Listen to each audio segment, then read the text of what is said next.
Welcome to podcast number 10 of Bass Talk with Hagen and Hayes.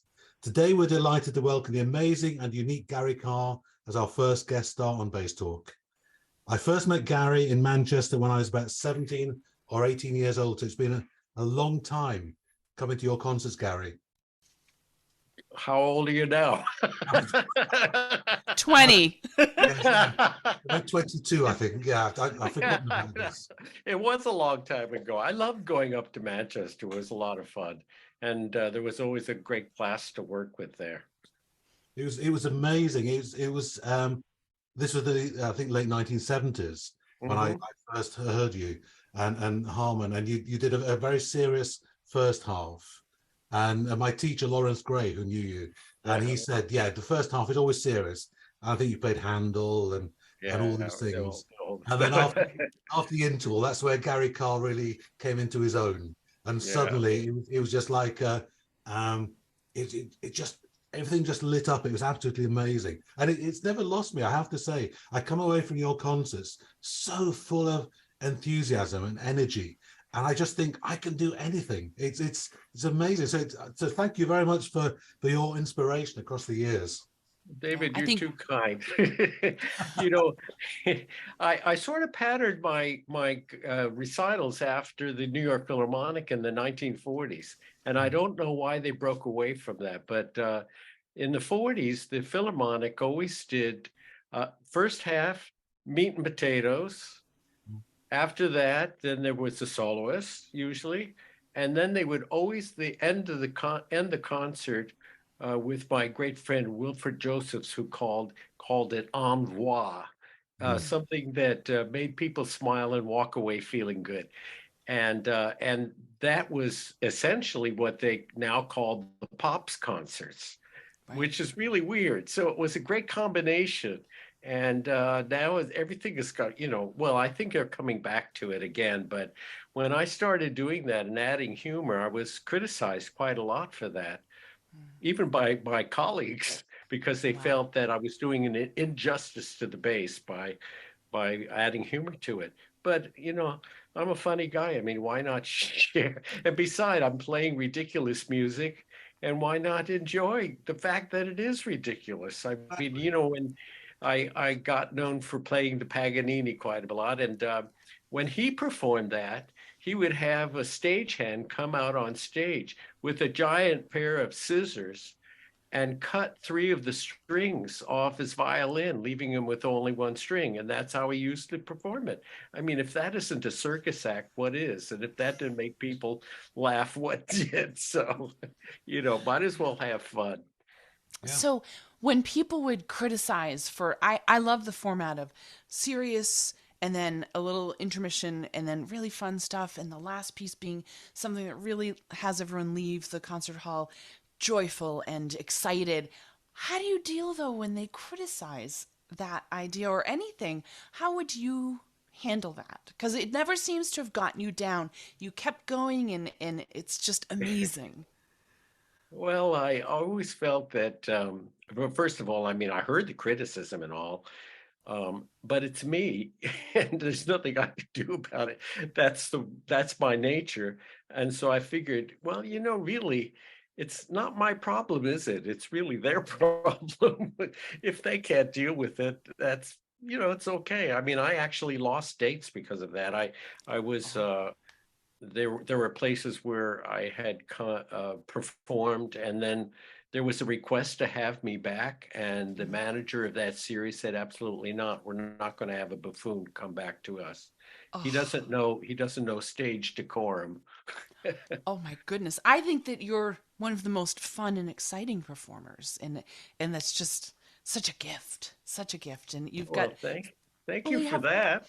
No, it's true. You have great personality, and I think that's what our instrument needed. Someone with obviously incredible technical prowess, tons of musicality, and the ability to be so lyrical. And really, the first time I heard a recording of yours was the Spirit of Koussevitzky recording. And I remember thinking, oh my God, the bass really can sing. It should be an extension of our voice, and this man has figured out how to do it. And, it's incredible. Well, the voice was always my inspiration. And in fact, I really wanted to be a singer. I did study singing when I was a very young child. And I sang in choirs, and every chance I had, I sang.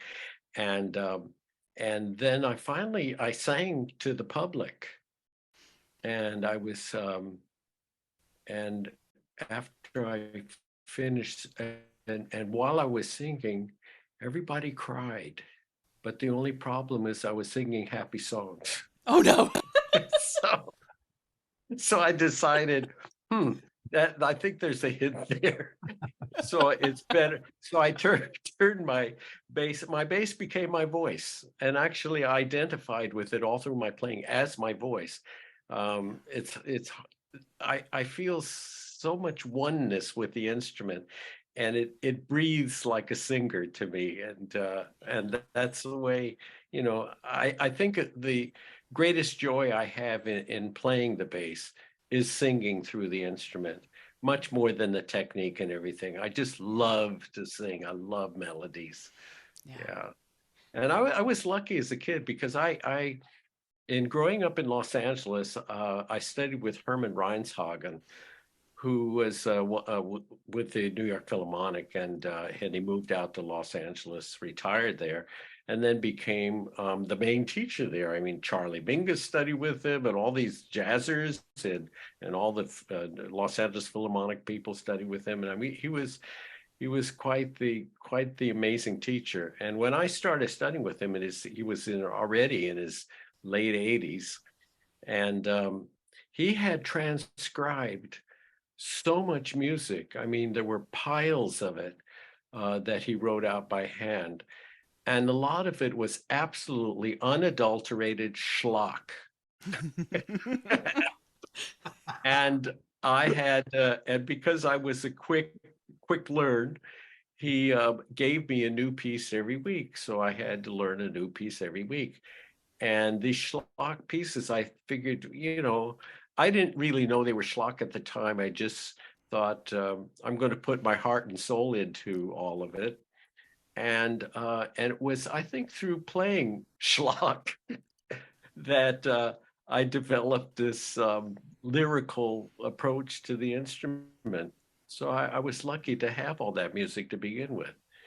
And I think, I mean, it's unfortunate. Everybody thinks they have to study the great masters right away.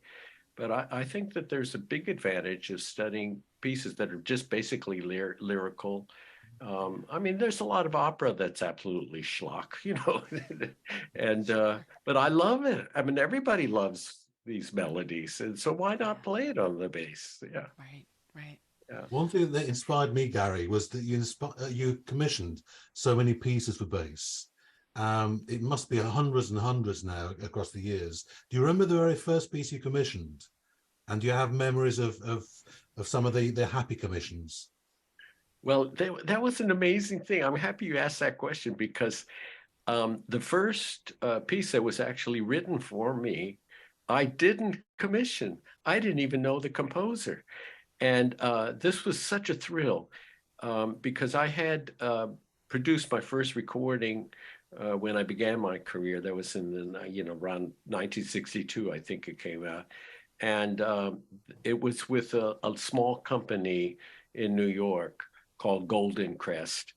And they were basically a company that appealed primarily, their market was primarily the schools, and so they did a lot of educational recordings, and but they had everybody playing, and the owner of the company was a good friend of John Barrows, who was a great French horn, unbelievable French horn player, and one of the greatest really.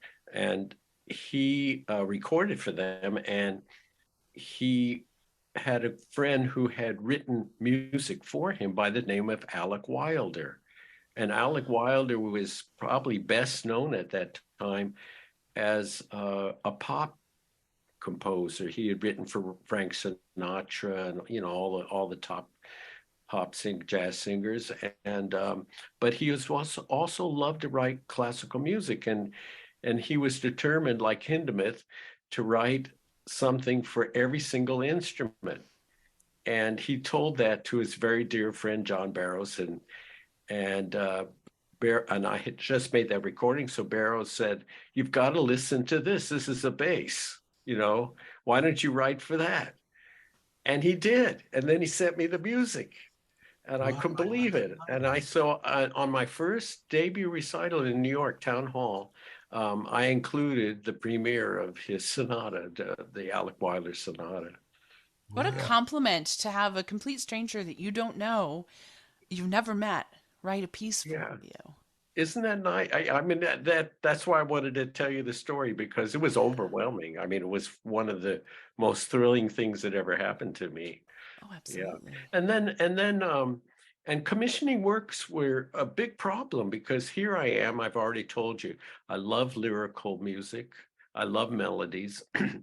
And unfortunately, my career started at a time when composers weren't writing melodies. I mean, it was the avant-garde movement, and it seeped into everybody. I mean, I even wanted Aaron Copland to write something for me, and he was nearly destroyed by the avant-garde. He told me that personally. He said, "I just, they think I'm an old fogey," and they were making fun of him because he wrote tunes.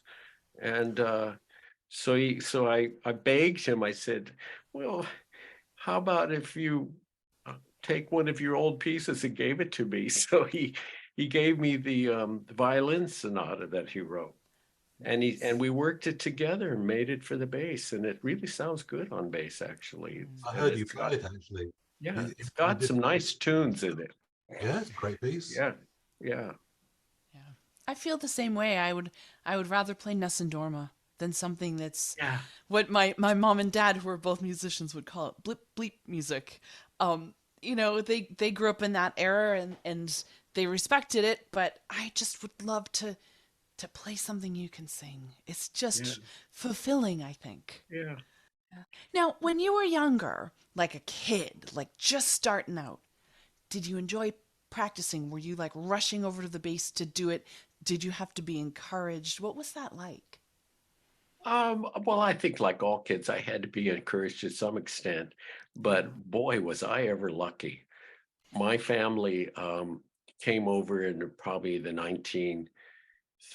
around the early decade of maybe the early 2K. I'm not exactly sure when they came over from Russia to the United States. Was it like And before the Bolshevik Revolution type it was just period? after that. So like Okay. 1913 or Yeah. 1914, they came over. And they brought with them um, a lot of their friends. They all came over together, a lot of the musicians. And in fact, my Yes. grandfather signed the papers to bring Yasha Heifetz over, Oh, because wow. he had already been, established in New York.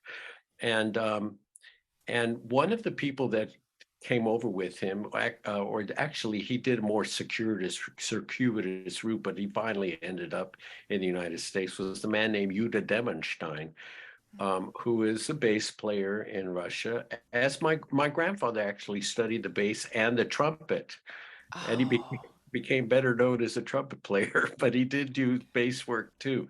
But Yuda Demonstein lived across the street from me, Mm, and he knew that I played the bass, and he liked what I was doing. And I'm only like 9 years old. right. And so every day I came home from school, and every day Yuda Demonstein came over to my house and practiced with me. I Ah, mean, that is so great to have was like a practice buddy that's a an practice incredible bass buddy. player already, you Yeah. know? Mm, And so I started that way. But then after he died, um, one thing I had, I consider this probably, maybe it's a gift, something that I didn't know was so unusual until I started teaching. But I'm one of those people to this day. I'm a futurist. As soon as during the day, I'm already making plans for tomorrow and next week. And I've always yeah. done that all my life. Yeah. Yeah. And when I practice very efficiently. And my mother, and in those days, this was early days of TV. We were one of the first people on the block to have a television set. And they came in great big cabinets with doors in the front that you had to open up. And my mother put a lock and key, like a chain and a lock over the thing. And until you did your hour, she would not unlock the TV. So I couldn't watch TV. So I had to practice by hour. That was my encouragement. That But works. I cheated. I practiced 55 minutes. And my mother never really complained. I don't know if she ever really knew I was practicing on 50.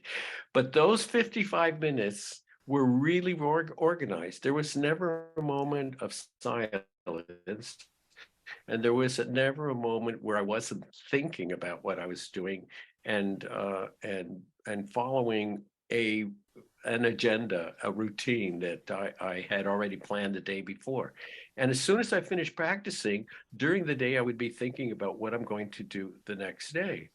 And that was, I think that was very motivating, actually, to make me actually want to practice, because I had planned to, I had a plan for what I wanted to do. So many of the students that I've had just go in the practice room and all they do is repeat the same thing over and over, and Yes. without thinking and hoping that the bass is going to teach them how to play. Oh, it's true. Kind of weird. I find with my teaching, I actually give each student a notebook and I organize exactly what they need to do for them. But then I hope that then they're learning how to, the plan is essential. I have a notebook on my own music stand. And at the end of the day, it's, did I get what I needed to accomplish done? Or do I push that into tomorrow? And everything should be organized and efficient. I say to my students, I want you to have a life. I want you to be able to put the bass down and enjoy living. But you have these things you've got to accomplish. So stay organized and be efficient. And sometimes I think they just like love a piece and they'll play through it a bunch of times, but they're not fixing it. So I try to help them with like silly phrases like known tricky spots. Find your KTSs and work on those first. Well, and there's another thing about practicing that I've always believed, and the bass is physically a difficult instrument to play. It's tough on the body. And so these people who practice 4 or 5 hours or more a day are doing themselves a disservice. You don't really need, if you practice really well and efficiently, you don't need to practice that long. And so I think, and also I think a lot of my efficiency had to do with the fact that I'm basically lazy and always find the easiest way to do everything. And these students who say, boy, I'm sweating boy, did I have a good workout today? Boy, I really practiced. And then I thought, huh? I think if after you've practiced, you don't feel like you did anything, it's the best kind of practice you could do. It should be, you practice to make it easy, not hard. And if you're struggling and you're working with the struggling all the time, then you're not being intelligent about it. You have to find a way to make it easy. Everything should be easy. And so practicing should never be, a physical challenge ever. Yeah, I agree. I say to my students, your brain should feel like a bowl of mashed potatoes, just completely by the end. Your body should be fine. Your body should be healthy and feeling great. You shouldn't feel physically exhausted. And I think we should be able to get 6 hours of practicing done in 3 hours or less. Yeah. Boy, I tell you that, at my age, everything having to do with the brain is a challenge. And I understand that. So I've taken up jazz piano. I've always wanted to, I'm not a pianist at all. I hate the instrument. In fact, I mean, to me, when I sit at this mechanical, feeling this instrument that gives you absolutely zero feedback like a bass does, it's almost like playing a computer. I mean, it's just I feel so disassociated from the actual instrument itself. but I love the harmonies. And so I practice every morning. I just finished practicing this morning and before coming to the computer. Um, and I tell you, I mean, doing all this learning, all these chords and having to figure all these things out, I get so tired mentally. It's Yeah. really a challenge. It's a It's a different kind challenge. of thinking too than what we're Totally accustomed different to. kind of thinking. Yeah. Yeah. Yeah. Yeah. But it's That's so good. cool that Good, you're good doing for these that. old gray cells. I think that's great. What do you wish that people knew about you that people don't really know? I mean, we all know the great Gary Karr and master of the bass and has inspired so many and is responsible for so many of us playing the bass and so many transcriptions and compositions. But are there things that you're like, "Oh, but people don't know this about me?" Hmm. What were you thinking about? Want to know it, really. um, well, one thing, you know, I feel really humbled when I'm around my colleagues, greatly humbled because first of all, I mean, there's so many great bass players that they've technically gone way beyond what I was able to do. And that itself is incredibly humbling. But more than that, I have never been, I've never thought of myself with all these accolades that you've been giving me, um, because I practice every day still. And the reason I practice every day is I'm really hoping to get better. And I think in the past year I've made some improvements. um, and that really pleases me. But I really I must say that to some extent I'm humiliated every day by this bass player on my shoulder who can play rings around me, and I'm always try to be as close to what this wonderful player can do. Um, and it is humiliating because I've never been able to reach it, and so I I feel I'm still a student. I'm still a student, basically a student, and I share so much of the, you know, the what is it, the progress, the search, the agony of dealing with the instrument as all my colleagues do. So I feel very much in oneness and very humbled when I'm around all of them because they're doing so well. I The one think thing that, I always yeah. said about you, Gary, is because of you, we are where we are today. You are the one who did all the hard work. You went out there and broke down all these barriers because nobody knew what the bass could do. Everyone thought it just sat in the orchestra playing the elephant or in jazz. And you came out and you really shook up the bass world. Did you know you were going to do that? No, I didn't. Uh, well, you know, again, to go back to the melodious playing, I love to play these melodies, and I was I was on a student recital in Aspen, Colorado when I was 19, I think, and Jenny Turrell, who became my mentor, Jenny Turrell was this great opera singer from the Metropolitan Opera and wonderful recitalist, and she came to my recital, or I mean, she came to the student recital on which I played only a couple pieces, and I don't remember what it was. And then she invited me to dinner, which to me was, you know, one of the glorious moments of my life. I couldn't believe Jenny Turrell was inviting me to dinner. And she sat down at the piano and put some music down, and she said, I'd like to sing some Russian songs, and do you think you can come up with an obligato? Well, you know, that's my background, so it was very easy for me to do that. And and we actually performed together quite a bit, and recorded. And she said, you know, I'm very close friends with Leonard Bernstein, and I want him to hear you. He has to hear you. So she arranged this audition for me to play for Bernstein. And he had a TV program called Young People's Concerts, which at that time was watched by 7 million people around the world. And so here I am in Carnegie Hall on stage alone, and the only person in the entire hall watching me play, listening to me play, was Leonard Bernstein. And that was my audition. And then he said, "I'm going to put you on TV." You know, I think I had one other experience playing with an orchestra before then. Oh, there's a funny story. I don't know if you want to hear this great funny story, but he wanted me to do something solemn and something fun, something more technical. Not necessarily. I think I played it rather seriously then. In fact, I think you can find it on YouTube.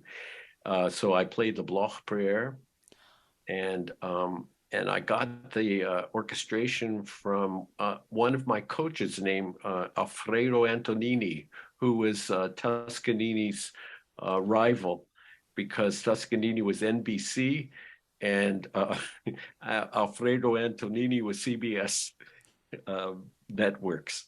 Anyhow, so he wrote this orchestration, so I had that for the prayer. And he said, "Do you have an orchestration for the Moses Fantasy?" And I said, "Oh, yes, of course." Well, I had just failed a course in orchestration at Northwestern University.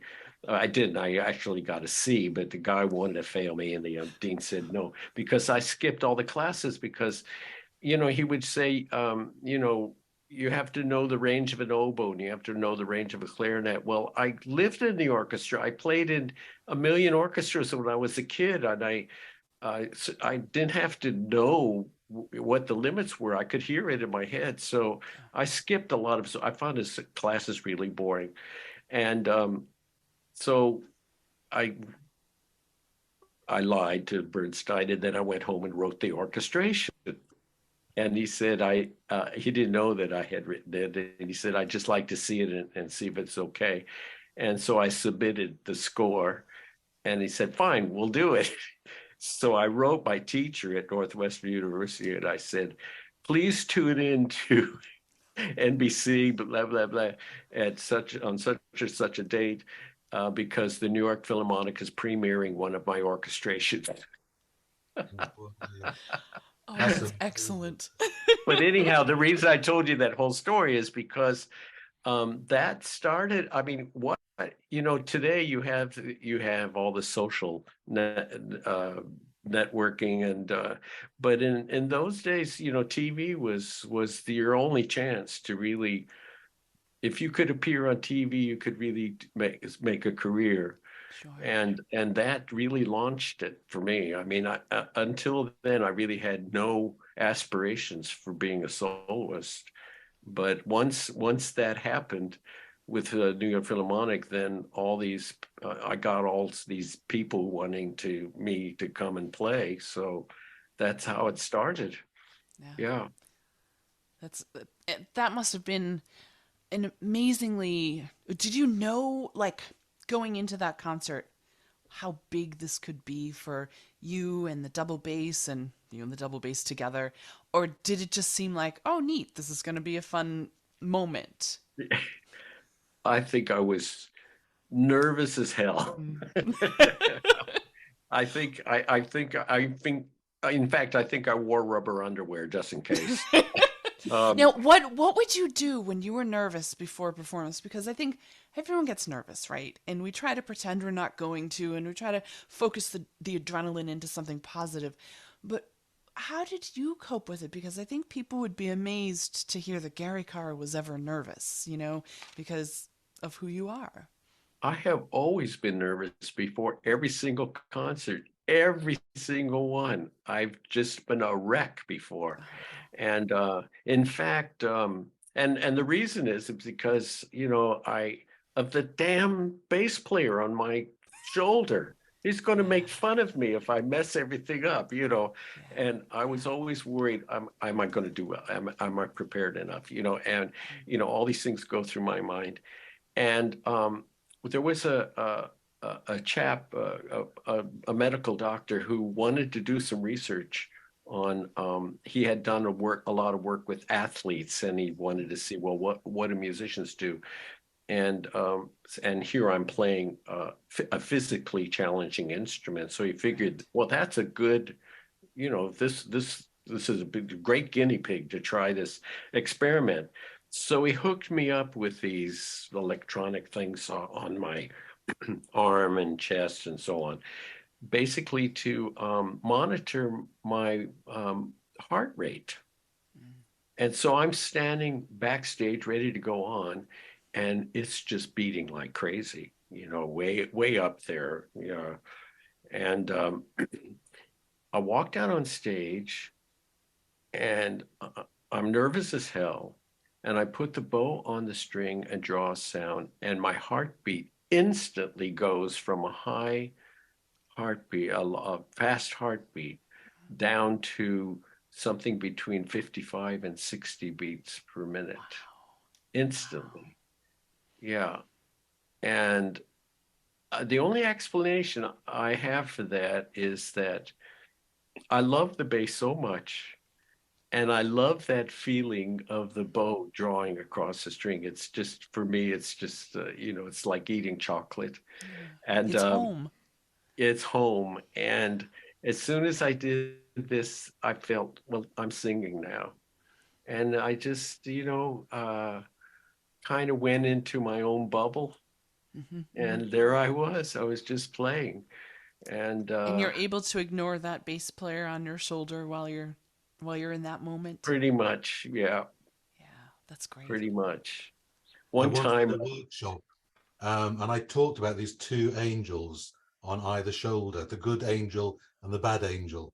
And we always listen to the bad angel, unfortunately, because the good one gives us good advice, but the bad one is louder. And someone drew a picture of me with two angels on my shoulders. So I was standing there with the bass and the two angels. Wow, but it's so true. It's so true. And it's difficult, isn't it, not to listen to the bad angel. It's so difficult because that's the one who shouts at you much more. But the one thing and you've talked about, Gary, about your fantastic sound and singing on the bass. And when did that sound come?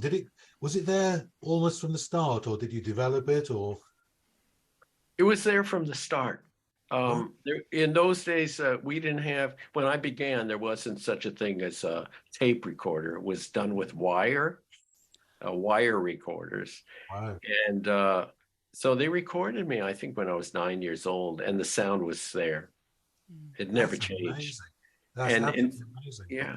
And I think the reason, and that, well, this has certainly influenced my teaching, because, I like to work with beginners, especially because from day one, I want them to like the sound they're making. That was because of me. That's the way I approach the instrument. I love the sound of the bass.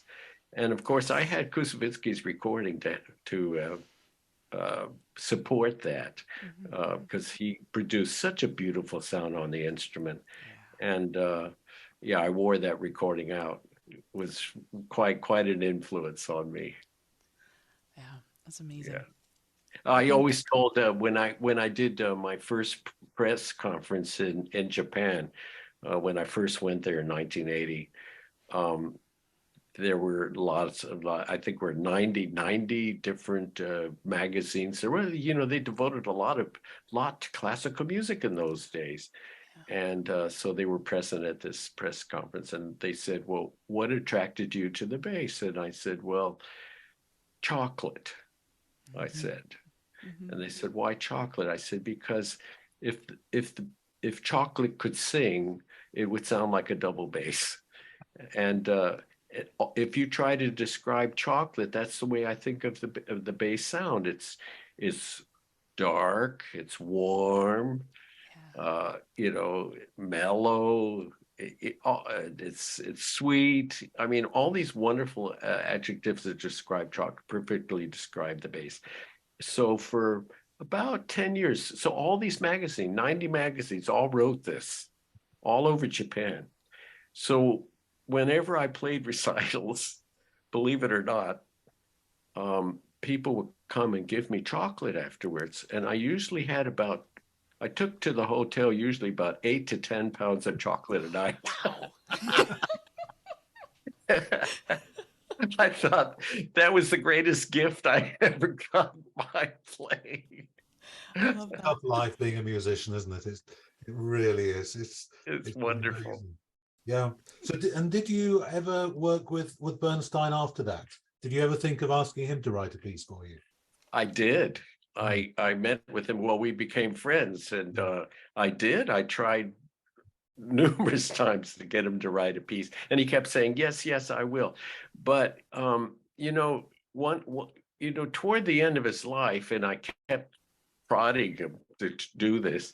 He said, one of my problems with composing, this is what he told me. He said, I have conducted so much music, and I have played on the piano. He was a really great pianist, played so much music on the piano that when I sit down to write, I can't think of anything original. Every time I write 3 notes, I think I'm writing notes that have already been written. And he said it's really very hard to be original. And so that was, I don't know if at one point he stopped writing, but it was difficult for him. That's such a Yeah, shame for us, isn't it? We didn't yeah. get a piece from Leonard Bernstein. Wouldn't that have been wonderful? Yeah. It would. And also, you knew Joe Horowitz, who was one of my teachers, the Royal Oh, he College. was. Yeah. And I yeah, Joe was a great character. I loved him. And I kept asking him to write for bass. I think you did as well. And Yeah, he said he didn't think the bass was a solo instrument, so he wouldn't write anything. yeah. And then he was in Gstaad. I went there every summer for the Menuhin Festival. Yeah. And so he came there one time, and then he heard me in recital. And I guess that changed his mind, because afterwards he said, can I do anything for you? And I said, yeah, write a piece. And he said, well, you just played the Grieg Sonata. Why don't I turn that into a concerto? Yeah. And so he orchestrated it, and did a beautiful job. I mean, it's a wonderful orchestration. He was a really great composer, though. It's a Yeah, shame. it was phenomenal. Yeah, You hear his ballet music and lots of things. And I said, wow, I wish I could have persuaded, I wish you could have persuaded him to write yeah, something for us. yeah. I wish I could have. Yeah. That's the whole world, isn't it? And I studied with Bronwyn Nash, who'd studied with you. And Uh, she once said about composers, she said, opera is our problem. She said, every composer I've asked, would you write a piece of bass? I would like to, but I'm writing an opera. And opera has stopped us getting all these great pieces. and that's interesting. I won, when as a student at the Juilliard, um, I did Hans Werner Henze came to conduct our orchestra in an opera that he wrote, the Elegy for Young Lovers, it was called. Yeah, I don't know if it's ever been performed since then, but it's been it's done a over here. it is good. I'm happy to hear that, because it is lyrical. Hans Werner Henze. It's so lyrical and so beautiful. And I thought, wow, now this guy should write for the bass. And so I approached him about it, and he said, sure, I'll write you a piece. You get me the money and I'll write for it. So I went to the Rockefeller Foundation in New York, and I said, Hans Werner Henze, the great Hans Werner Henze, wants to write a piece for me. Do you think you would be able to handle the commission on this? And they agreed to do it. So that's how I got the piece. And that actually was a turning point in my career too, because they said, we'll give you the money for the commission, but you can no longer do orchestral work anymore. You have to focus on solo playing. Because up to that time, I was freelancing in New York like crazy. I was the first sub at the Metropolitan Opera, which was great fun because I didn't have to go to the rehearsals, but I played all this wonderful music at the opera. And so Henze writes this piece for me. Biggest disappointment of my life.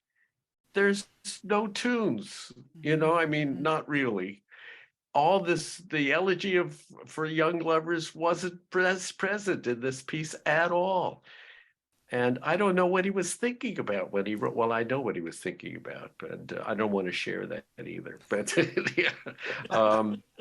yeah, strange guy. He was a very strange guy, I thought. But anyhow, it's disappointing. It doesn't really feature the bass in the way I wanted the bass featured. And are there any composers who turned you down? Oh, I don't. Well, it's just saying absolutely no. I don't think so. I think they always had excuses. It was I'm writing an opera. An opera, which they should have just taken an aria and given it to you. Yeah, yeah. But the problem of I mean, money got involved, and they usually got if they wrote music, they usually had quite a wonderful source for commissioning and paying for their time to write. And so you really couldn't go to a major composer unless you had that kind of financial backing behind you. And that was problematic because I didn't know all these foundations, and I wasn't very good at finding it and asking rich people to pay for something like that. So I was at a disadvantage. So I think that's a hard thing to do, to just sort of ask people for money for commissions and whatnot. I can ask people for money to give to, like I've been on numerous arts boards here. Sure. And I turned out to be a good fundraiser. But I never really ever asked people for money. I always found ways in fact, they would come to my house and I'd play recitals. There would be like, I could do like 30 people at a time.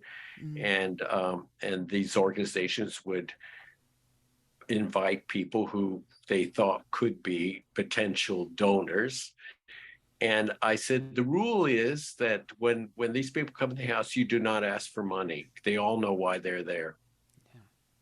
Yeah. And so one season, I remember we did a concert once a month for the opera here in Victoria, and we raised $700,000 without asking for it. Wow. Now, I wish I could have done that. Or asking composers to write for me, but no. Yeah, that's amazing. Yeah. Well, for all the influence and the music that because of you now exists, whether it's been composed or transcribed, we're all forever indebted to, even though you didn't feel comfortable asking for money for these things, it happened. People wanted to write and transcribe for you. It's amazing. Yeah. And well, I was very lucky. I mean, Wilfred Josephs wrote a wonderful concerto, beautifully lyrical concerto, but he had sources. A lot of these composers have sources. Yeah. So I forget who it was that paid for it, but I didn't. Wolf was a great friend of mine as well towards the end of his life. Yeah. I remember sitting down with him, and he got a tape recorder of you playing his sonata, you and Harman playing his sonata. And we sat there one Saturday afternoon at his kitchen table, just listening to your performance. And Wilf still had the manuscript there, so we were reading the score. And it was so funny. He said, I don't remember writing this at all. And afterwards he said, it's quite a good piece, isn't it? Not so bad, Wilf. It's not so bad. And yes, I was so pleased to get to know Wilf and get to know the bass music that you'd commissioned from him towards the end of his life. And he, again, a great composer, and he always kept that last bit of humor right for the end, as you said. Yeah. And he was fantastic at that. He was he was a very jolly fellow. I loved him very much. He had many good stories. He was a good storyteller, good raconteur. I used to go to the pub with him when he lived in North London. There's a pub next door. And we just sit there, and I just wouldn't say a word because it would just be one story, one joke after another. And he was just such fantastic company to be with. And he never changed. It was so nice. Yeah. I love being with him for the same reasons. Great fun. Yeah, he was.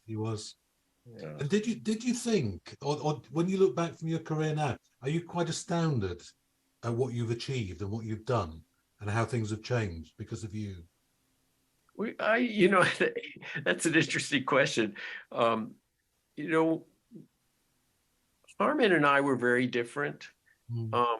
in that Harmon would, the book that Susan read could not have been written without Harmon, because he was the kind of person who would sit down and think about the past and reminisce a lot. And as I mentioned before, I'm such a futurist that I almost never go to the past. I never think about the past at all. And so Mary Randy, who wrote the book, was asking a lot of questions I couldn't answer. I had no recollection whatsoever. But not only could Harmon remember playing there, he remembered the party afterwards and the names of the people who attended the party. That's And amazing. yeah, and we would go back to the town again, and he'd meet these people and remember their names. Oh, I mean, you know, I can't remember names. I've never been able to do that. I think it's a You miracle can. I can You're remember all the amazing. music I played, but you know, yes, um, yes. but no, in answer to your question, I really never think about the past at all, and I so I don't know whether it's remarkable or not, because it just happened. Um, I went to dinner last night with some people, and they put on an old recording of mine. It's the last thing I want to do is to listen to myself play. And and there were pieces on the recording I don't even remember playing. Yep. I just Yep. and I thought, oh, but I did like the lyrical sound. Good for you. Good for you. So I being in fact, while I was having dinner, I said, maybe at my age I should listen to my own recordings. and But enjoy it. I've always hated it. I've hated everything I've recorded. I just can't stand to listen to myself because I hear all the things that are wrong. That happens when I listen to myself too. Yeah, Yeah.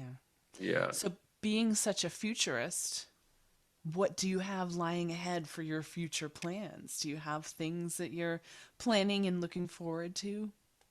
Well, one thing I'm planning to do at some point, I mean, finding a pianist now is a little challenging, but I did Yeah. line up a pianist, wonderful pianist. The Hindemith Sonata is greatly misunderstood, and it's a really Mm, great piece. It's one of our important pieces in our bass repertoire. yeah. And but it is so bad. There's so many things about it that's wrong. The metronomic markings are wrong. Um, and Hindemith actually came to the Juilliard and conducted us. And so I had an opportunity to really sense who the man is. And he was very lyrical. Uh, he and So that's one of the mistakes and I see on YouTube a lot of performances of it, and I feel I need to do something. So I thought, first of all, it's very programmatic. Mm. And I thought I should really maybe have some interesting visuals along with the performance to show um, my interpretation, the programmatic aspects of it, to give people something that they can hang their hat on. I love And that. but so that I really that's one thing I really wanted to do, is to, That sounds great yeah. because it is, I think it is very, I feel like it's meant to be lyrical, but it gets very choppy and kind of robotic sounding sometimes. And Yeah. No, yeah. it's charming. It's got Yeah. humor in it, So much personality. a lot of personality, and the last movement is really, really passionate, and Yeah. it's sad and full of angst, and Mhm. it's just wonderful. I like to play angst, but no, that's something that I feel really, really strong about. So I'm determined to do that. That's apart from my studying the jazz piano, that's on my Well, bucket list. I'm looking forward to that. That's great. I think that is something that's needed for that piece and for all of us. Just a reimagining of it, or, I love the visuals idea too. That's great. Yeah. I'm looking forward to your first CD as a jazz pianist as well. Oh, I don't think that's going to happen. That'd be so funny. Currently opening up. No, I think for me it's a lot of fun. Now I can harmonize pieces. We're one line performers. And even though we hear the harmonies, they're to actually harmonize a piece takes a different kind of approach, and so it's been really fun. Yeah, I went online I did a Zoom with some of the guys at Berklee College of Cool. Music. I teach there. Oh yeah, I know. And so and Ron Carter and all these people that are with the school, they said, I told them, I said, I'm studying jazz piano. They said, listen, we have a good gig for you. Are you available? That is awesome. That's it. Oh. Oh, it broke my heart. I wanted to be at the convention this past June, and I just, life sometimes happens. I couldn't get there. And when I saw that you were playing with Steve and Victor, who are, I work with at Berklee, but they're also dear friends of mine, and I was, oh my gosh, I wanted to be there in person for that. That must have been so magical, and people are still talking about it. Such a highlight of the convention. I find that so unbelievable because I thought I played like shit. um, But don't you always think that? You're critical of yourself. I'm very critical, but the circumstances, first they approached me to do it and I said, absolutely not, because I've given up performing in public for a good reason. I don't want to go through all that that angst before. I don't really want to relive any of this. And, one of the beauties of retiring is that I don't have that stress on my back anymore, and which is really wonderful. And so I said, the only way, maybe if I can find someone who give me a beta blocker, maybe, which is something I've never done, but I thought, I don't think I'm going to be able to do something like that. Then I didn't have a bass with me. And so they gave me a bass, which was a good sounding instrument, but for me, very uncomfortable. And so that was against it. And then I said, isn't there, because I have this strange feeling about bows, there were a lot of wonderful bows, but none of them I would ever own at the convention because, number one, they're too long. I don't like long bows. I don't understand why French bows are short and German bows are long. That never made any sense to me. So I always bought really quite high quality French bows and put a German frog on them, and so I'm given this bow that weighed twice as much as it's long and weighed twice as much because I like a light bow too. So I had these. So I'm playing that's a confrontation I didn't enjoy. And then they had put rosin on the bow, and I just find it, I guess I don't know how many people do this, but I don't like any of the base rosins. I find really problematic for me, and so I use I don't like anything that sticks to the string. Sure, yeah. Yeah, I just wanted to dry the hair basically so that the bow works, and so I use very dry rosins, and that way I can get closer to the bridge and do things. Well, in the performance, I even got stuck at one point because I couldn't get the rosin. They did everything they could to remove the rosin, but there was still too much on there. So all that was problematic. Anyhow, so I prepared the audience because Steve said, Gary, why don't we'll play something kind of upbeat, like Sunny or something like that. I said, I'm not really not in the mood, and I'm thinking about this bass too. I said, I don't know about that. And I said, I'd like to do a ballad with you guys, and I'm sure that'll be fun. So I prepared the audience. I said, okay, 60 years ago, I gave a recital in Los Angeles, my hometown. And afterwards, my mother came backstage. And then this woman walked up to the two of us and said, Gary, when you play, you make me cry. And then she left. And my mother said, did you hear that? You better practice a lot more. I was going to say, not like the crying with the singing. So I got everybody in the mood, and then I said, now I'm going to play The Shadow of Harmon's Smile. And people cried. And of course. Yeah. I got emotional too playing it. How could you not? But what a wonderful, loving tribute. And for everyone to be able to share in it with you too. Yeah. It was really nice, I must say. And the response was wonderful, very embracing, and was kind of a cathartic for me. It was a great moment. Yeah. Nice tribute. Yeah. It's super. That's great. Yeah. That's so wonderful. Yeah. Well, I'm looking forward to the next convention. We'll all be there in person and get to see each other. I'm going. I wouldn't miss it. I'm not going to miss it. I don't care what happens. I don't care if I have to walk. I'm getting there. Well, I watched the video. It was good. I really enjoyed that. But it wasn't like you're being there. We could ask questions. And, I know.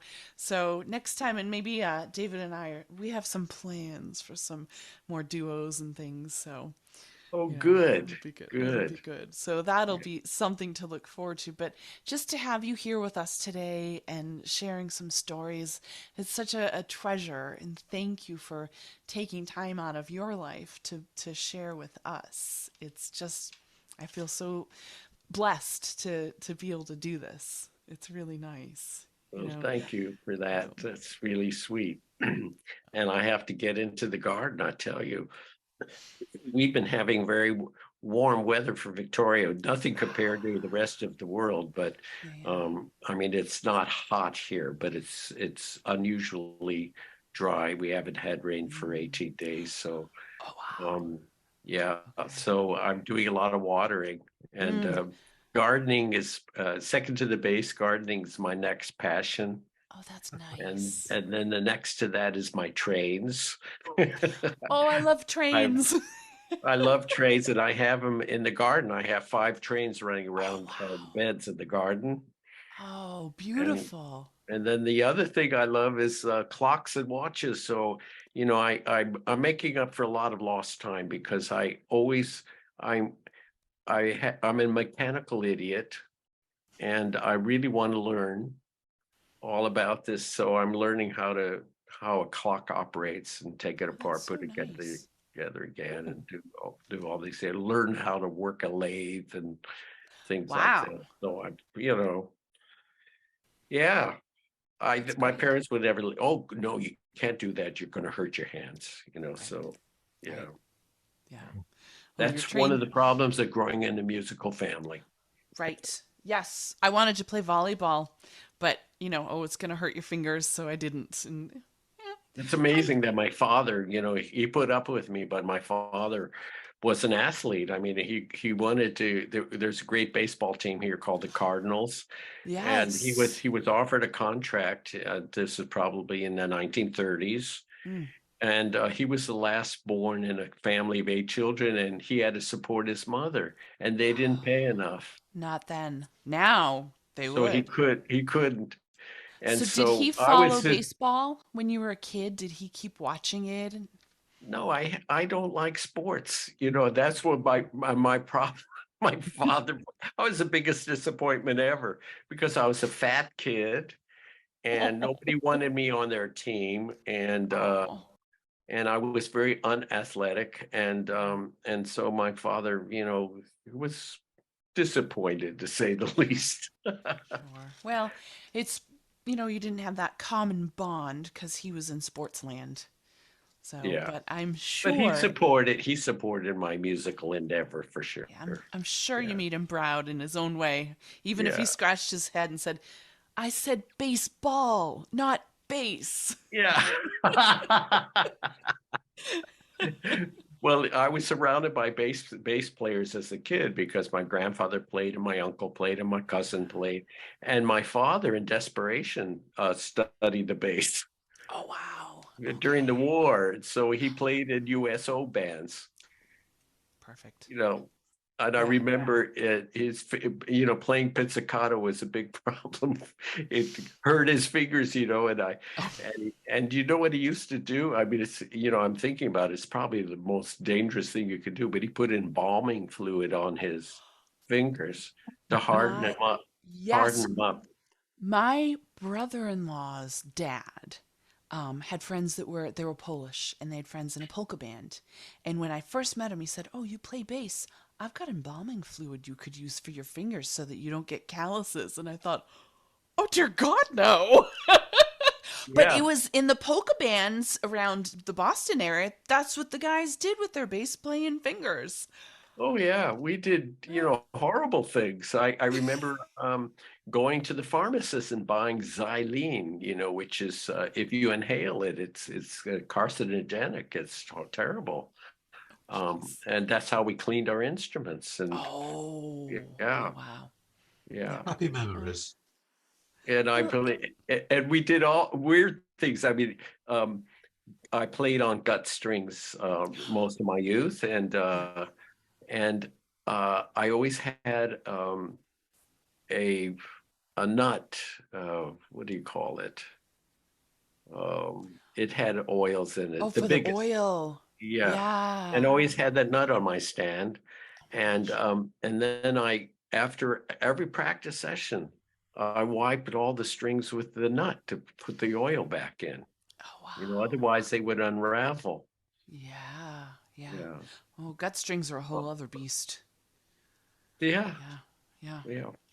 Oh, it's amazing. The stories, though. Oh, I could do this all day. Well, when I was reading your book, I was noticing that you and I have some similarities. My grandfather was a shoemaker, Oh, and I no know you. kidding. Yes. And I Yeah. came from a musical family, but my grandfather was also a saxophone player in a dance band. And it was, there was music on both sides of my family. But also, this is a little bit of a couple of funny little things. So I grew up in Boston and I'm still in Boston. You had a high school music director, Dr. Murray Lefkowitz, I think was his That's name. right. His Yeah. son, Ronan, is a friend of mine. He's in the Boston Symphony, and I'm there a first call sub there. So I see him all the time. I thought, I saw the name. I was like, Lefkowitz? No way. And I looked it up. I was like, oh, they're related. And when I was learning pizzicato, you said something in the book about watching your sister Arla play on the harp. Hmm. I had studied Ann Hobson Pilot, who was the harp player in the Boston Symphony when I was a kid, and I Oh, watched her pizzicato, and I thought it sounds so. Oh my gosh, her playing was so rich and full, and so I tried to emulate that on the bass, and I read that, and I thought this is the first person that I ever heard of that didn't say that's weird. You did it too, and isn't that it made something? me, yeah, it made me feel very cool. I watched my sister and it did influence my pizzicato playing. And the other thing that influenced my pizzicato playing, and I asked him a lot of questions. There was a great guitarist named Segovia, and Oh yes. and he was when my first jobs out of Juilliard was at the North Carolina School of the Arts, Oh and he sure. was on the faculty, and so I watched him play very closely, and I saw he got this warm, rich sound on the guitar, and it rang for a long time. And I asked him, "How do you do that?" Mhm. And he said, "You move your finger very across the string slowly, and you Mhm. give as slow a release as possible so that it'll ring." So I Nice. tried that on the bass. It works great with the thumb. because you have Yeah. more space on your thumb Right. to move across, and you can get this long sustaining pizzicato if you do that. Segovia style. That's great. Yeah, I love that. yeah. That's so much fun. So yeah, I've started to feel like I have things in common with Gary Karr. It just felt so neat. But it's exciting, and I just want to thank you, and David too, for joining us today. Maybe we'll have you back. More stories. Yes, I love the stories because the stories, when you tell them, it just brings everything to life so beautifully. It's really fun to hear in your own words, and the way your voice is expressive with it all. It's just super It's kind of exciting. fun, I mean, maybe I'll turn into Wilfred Josephs because again, in order to tell stories, you have to recall the past, which Mm. is, but lately I've been meeting with friends and they'll say something about, they'll say South Africa or they'll say something about, and then I'll say, oh, I have a story about that. And then I recall it. And Oh, that's so I great. started telling, I think it's a new phase of my life, telling stories. So I have a Hmm. lot of fun. Yeah. It's a It's nice to great. recall these things. It And, is. and I'm dipping into a part of my brain that I never did before by Right. reminiscing and telling stories. Yeah. Right. This is a Right. lot of, Yeah, But our that's whole wonderful. lives are made up of memories. And isn't it's it? nice. Yeah. Yeah, it's nice to recall them. I've just left Wells Cathedral School. I was there 26 years. Oh And it's my. gone so quickly. And I'm just posting photographs of concerts we did and posters and things. And I'm reliving them as I'm posting them on Facebook. And it's such a nice, these are such nice memories. And you suddenly you remember things which you'd forgotten. One thing will jog something else. And I think it's nice to reminisce. I don't think you have to live in the past. I think that's wrong. I think you have to live in the present and plan for the future. But it's nice to dip it. For me, I Yeah. enjoy dipping in the past, and that's what's been nice today about listening to some of your past Yeah. directly from you. Well, Yeah. thank you for that. Yeah. Absolutely. Well, I have to do more reminiscing then. Yeah, I think so, Gavin. Excellent. Well, I don't want to keep you from your garden too long. Although, what do you grow in your garden? I was just thinking, in reading the book, my mother, when she met my father, was introduced to her as Joe Karr. My father was a fraternal twin, and his sister was Mary. And so on my father's birth certificate, it's Joe, not Joseph, because in a Jewish family to have twins named Joseph and Mary, I think is a little Oh, bit odd. yeah, absolutely. Oh my gosh, So, yes. and so, but that wasn't his name. And it was a name that was given to him because he worked on Carr Street in St. Louis, and he was a humorous guy, as they called him, Joker, Joe Carr. So, and my mother Ah, didn't like his name. The name was Cornbleet, which is okay, like cornflower in German, sure. and so he so she had to change. I think I was 4 years old. My sister was 2, and Oh they changed, wow. and she changed the name to Carr, make it official. Oh Um, wow. so in the garden, there's a flower that keeps popping up all over the place, and I cannot get rid of it. It's almost like a weed, but it's quite beautiful. Mm. It's purple, and which is my favorite color, and and it's it is a nice addition to the garden, even though I have other things I want to put there, but it still creeps in. And guess what it is? Is it a cornflower? A cornflower. That's really special. That's something you just can't pull out. I never planted it. I That's mean, it just amazing. arrived. Yeah, It's just meant to be there. It's meant it's so meant to they. be there. Yep. Meant to Yep. be remind me of my past. Oh wow. Well, that's your dad saying he loves you and he's proud of you, I think. I hope so. That's how That'd I be would nice. interpret it. Yeah, Yeah. yeah. Yeah. Oh, That's so cool. Well, that might be just the perfect story to wrap up with today, but that kind of brought tears to my eyes. I love that. Well, thank you to the incredible, wonderful, amazing Gary Karr for joining us today on Bass Talk with Hagen and Hayes. What a special episode and a true treat. And I really do hope that you'll come back and share more stories with us. I'll jig them up until Wonderful. then. Oh, thank It has you. been a lot of fun for me to be with both you and David. It's great. Thank you so much, for Gary. inviting me. Thank Nice you to see you for again. joining Thank us. you This so is much. wonderful. Nice to see you both. Thank you. Great.